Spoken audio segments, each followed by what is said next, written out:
The more stress that you have on a character, it affects their ability. So you want to make sure that they have low stress. All right, here's our first.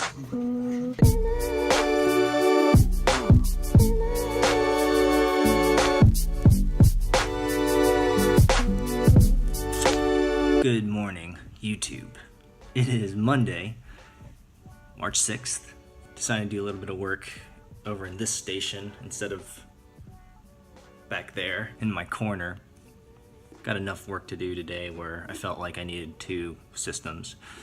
So I've got my notebook, which I do most of my stuff on, my 11-inch MacBook Air. That's a dying product line, unfortunately. I love the Air. This one's a pretty powerful one, but I think it's essentially the last of its kind, I think. And then I've got my big 27-inch iMac here. This awesome picture of Samus.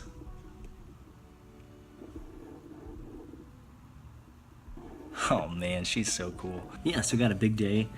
Got a bunch of things I want to bang out. I'm not exactly sure what the one topic will be today. I imagine at some point I'll come up with it. I hope you guys are having a good day so far. I'm gonna jump right in, heads down, and I have no idea when I'm coming up for air, and that's how I'll roll. Good start to week number 2 of March. Okay, I have a topic.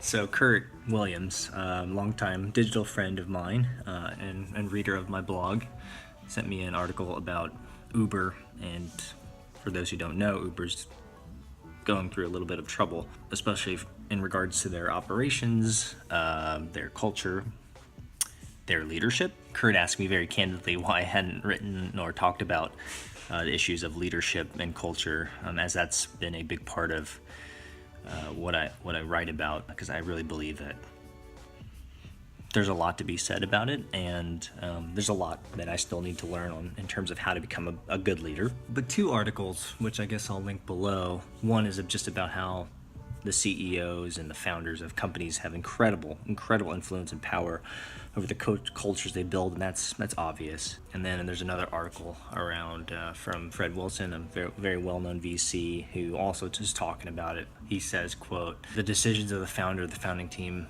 and those decisions made within the first few months of a company's life are among the biggest decisions, and that they are setting their destiny in place, often without realizing it." I think where, instead of fence sitting, as I'm writing in this blog post here, I think I'm going to choose a side. And I would say for a first-time founder, I think it's forgivable. I think you're making a lot of mistakes. I think you're learning on the fly. And not that to say that multiple serial CEOs aren't learning. Obviously, we're continuing to learn all the time. But I think it's forgivable for first-time CEO and leader to make these mistakes. But for a serial CEO, for a serial entrepreneur, I don't extend that amount of grace. In fact, I go as far as saying in this blog post here that I think it's intentional. I think it's explicit. I think it's pre-planned. I even would go as far as saying it's premeditated. And the cultures that an experienced leader, an experienced CEO creates are intentional, that they have a plan, that this is the type of company that I want to build, and then they get caught. The business implodes, and everyone's left shaking their heads, and they apologize, and they say, I didn't know it was going to get here, but you kind of did. Like, if you're going to treat people poorly, if you're going to be a sexist, if you're going to be unfair to different genders, if you're going to objectify women, if you're going to do all that stuff, that's who you are. That's the company that you're going to build. You're going to build the company around you.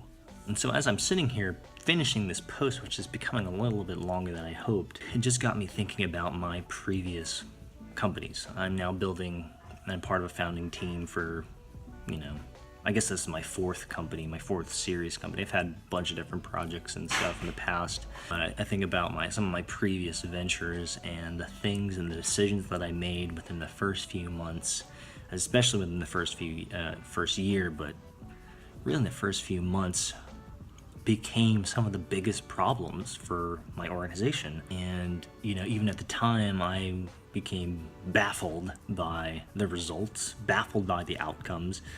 But if I were to be honest, I don't think I was. I think I was lying to myself. I knew exactly what I had done, the decisions that I made, and I was to blame. I was the founder.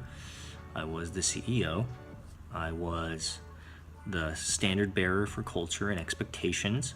I was the person who just made decisions around hiring. And if there was corners that I cut, which there were many, in terms of trying to scale something really quickly. And for instance, as I scaled one organization really fast and I hired 42 people in like a period of a year.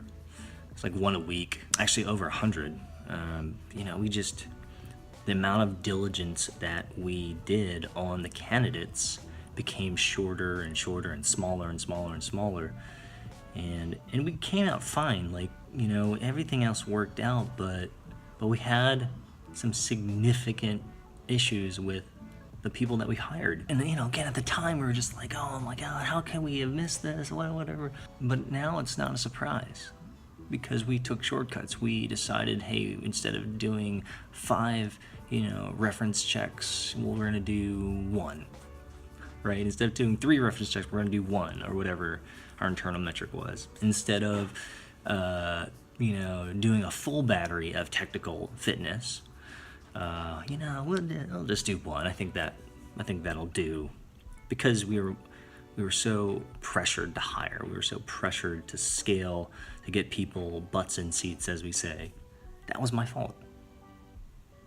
I'm going to blame me, not my partners.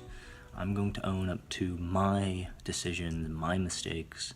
That was me. And so I guess the point of all of this is, as I reflect, as I think about the business that I'm creating now, the culture that I'm creating now, and not even the culture that I'm creating for my business, but also the culture that I'm creating around my family, because my family's an organization, right? Your family's an organization. I have created things that I will regret, and that's a scary, scary, scary thought.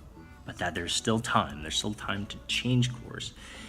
And because it came from me, it means that I also have the power and opportunity to change it and change direction. But it's unbelievable what's happening to Uber. Well, no, that's not right. It is believable what's happening to Uber. It is entirely believable. And we shouldn't shake our heads and be surprised.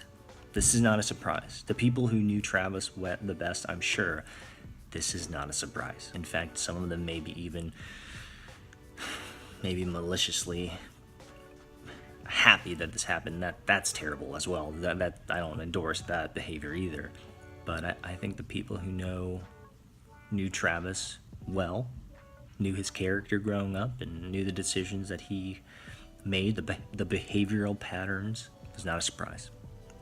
For those who know me well, the decision that I've made in the past, the decisions I've made around my family and my businesses and the projects that I'm working on, not a surprise. I'm not surprising anyone, and I'm not trying to fool anyone either. This is just how it goes. We as people create the environments around us, the cultures. We make our bed and we sleep in it. And that's a tough pill to swallow. It's a little heavy for Monday morning. I think that's it. So thank you, Kurt, for this message. Thank you, Kurt, for this topic. Thank you for getting me to think about it. I think it's very important, especially now as I'm putting together a new venture. Timely stuff, signposts, guardrails, warning signs, right? So thanks, Kurt. Appreciate that you would send me that and remind me that, hey, this is an important topic to talk, to dialogue about, to meditate on. I appreciate you a lot. All right, so I'm gonna finish this post. I got another one to write, and then another newsletter, and I have administrative stuff to do. I have lots of editing to do. I need lunch. Hopefully I can bang out all this before lunch. Hope you guys are hard at work, getting stuff done, getting this Monday kicked off right. I will see you guys later.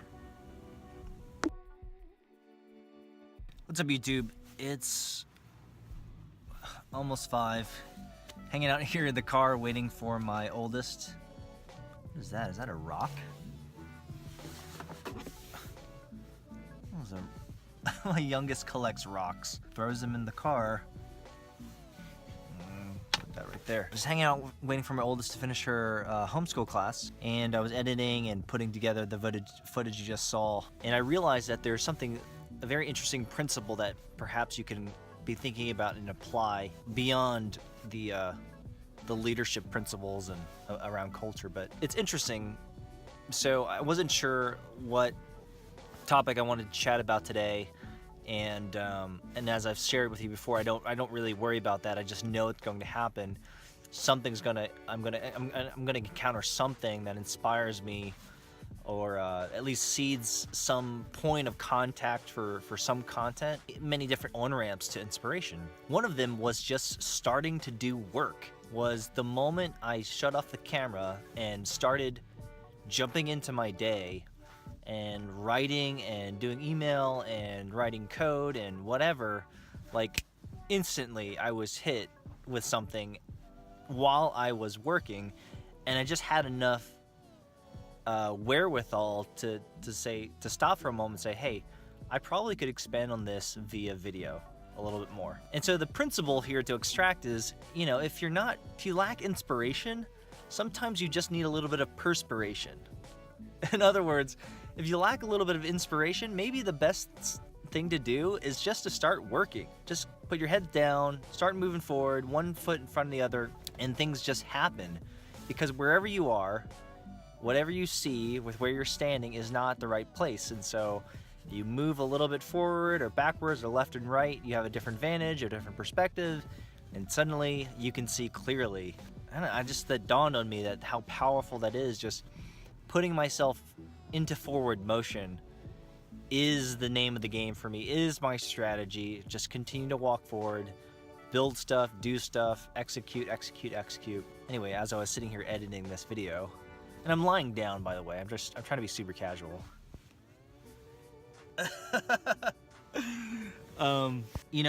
Just get your butt in gear, I guess is all I'm trying to say. Hope you guys had a great Saturday. Saturday, what am I talking about? Hope you guys had a great Monday. Yeah. My daughter should be done soon. Alright guys, have a great one. I'll see you guys tomorrow.